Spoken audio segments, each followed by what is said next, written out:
بسم اللہ الرحمن الرحیم۔ ناظرین، ہسٹری وائز میں خوش آمدید۔ ناظرین، ترکی نہ صرف ایک طاقتور ملک ہے بلکہ اس کی ہسٹری اور جغرافیہ بھی زبردست ہے۔ ترک وہ قوم ہے جنہوں نے تقریباً چین سے لے کر آدھے یورپ تک حکومت کی، لیکن کچھ وجوہات کی بنا پر آج ترک اپنا مقام کھو بیٹھے ہیں، کیونکہ ترکی ملک پر 1923 میں کچھ پابندیاں عائد کر دی گئی تھیں۔ وہ پابندیاں کیا تھیں اور کیا ترکی پھر سے پاورفل بن سکتا ہے؟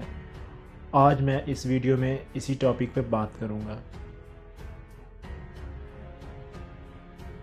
ترکی کے نئے صدر، جس کا نام مصطفیٰ کمال تھا، اس نے 1923 کی پہلی جنگ عظیم میں سلطنت عثمانیہ کو شکست دے کر اپنی علیحدہ ریاست ترکی کا وجود قائم کیا اور سلطنت عثمانیہ کا خاتمہ ہو گیا۔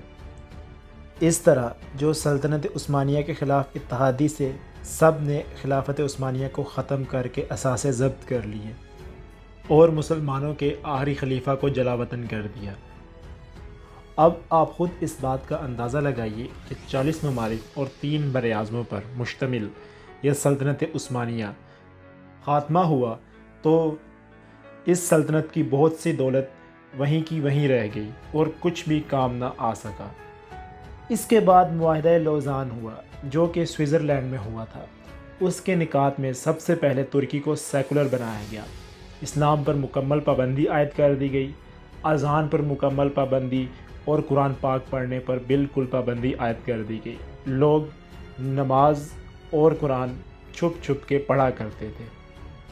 اذان بھی ترکش زبان میں کہی جانے لگی، یعنی اسلام پر جتنی پابندی لگ سکتی تھی انہیں اسلام سے دور کیا گیا۔ اس معاہدے کی دوسری شق یہ تھی کہ ترکی کبھی بھی اپنا تیل نہیں نکال سکے گا، اسے 100 سال تک تیل امپورٹ کرنا پڑے گا۔ لیکن اب ترکی کے حالات بدل رہے ہیں۔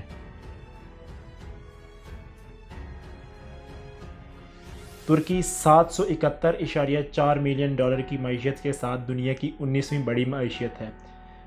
ترکی کے صدر طیب اردگان کا کہنا ہے کہ ترکی 2023 کے بعد نئے دور میں داخل ہو جائے گا۔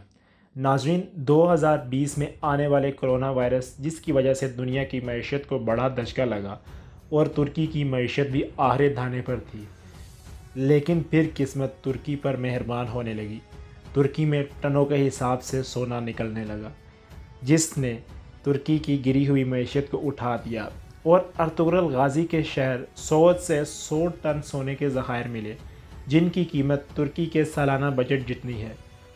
اب مزید سونا تلاش کیا جا رہا ہے، جس میں ترکی کی معیشت مزید مضبوط ہوگی۔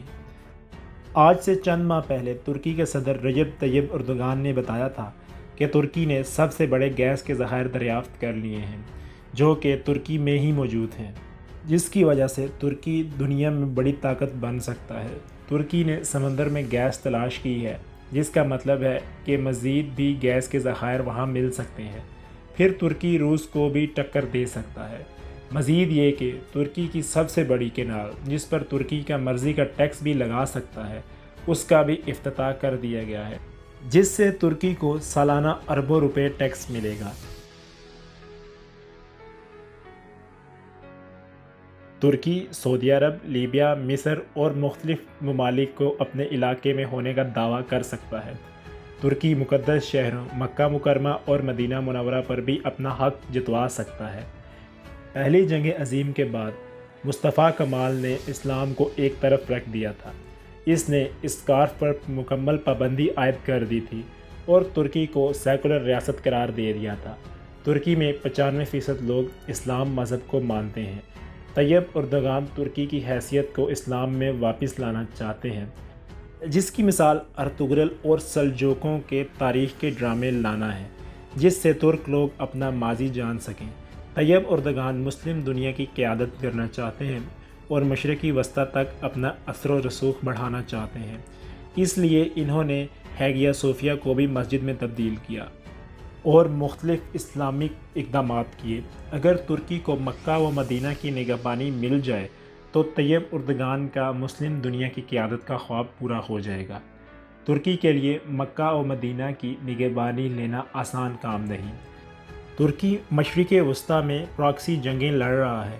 شام میں ترکی کی فوجی کارروائی اس بات کا اشارہ ہے کہ ترکی اپنی پہلی والی زمینیں واپس لینا چاہتا ہے۔ اگر ترک اپنی زمین واپس لینے میں کامیاب ہو جاتے ہیں تو وہ کوئی بھی سلطنت وجود میں لا سکتے ہیں۔ طیب اردگان نے اعلان کیا ہے کہ 2023 میں ترکی اپنے ہدف کو پہنچ جائے گا اور وہ پورے خطے کا مستقبل تشکیل دے گا۔ سب سے بڑا سوال یہ ہے کہ ترکی پھر سے اپنی سلطنت کو بحال کر سکے گا، کیونکہ عرب ترکوں کو بالکل اچھا نہیں سمجھتے۔ لیکن اب دعا ہی ہے کہ اللہ تمام اسلامی ممالک کا حامی و ناصر ہو۔ تو ناظرین، آج کی ویڈیو کیسی لگی کمنٹ سیکشن میں ضرور بتائیے گا، اور میرے چینل کو سبسکرائب کریں اور ساتھ موجود بیل آئیکن کو بھی پریس کر دیجیے۔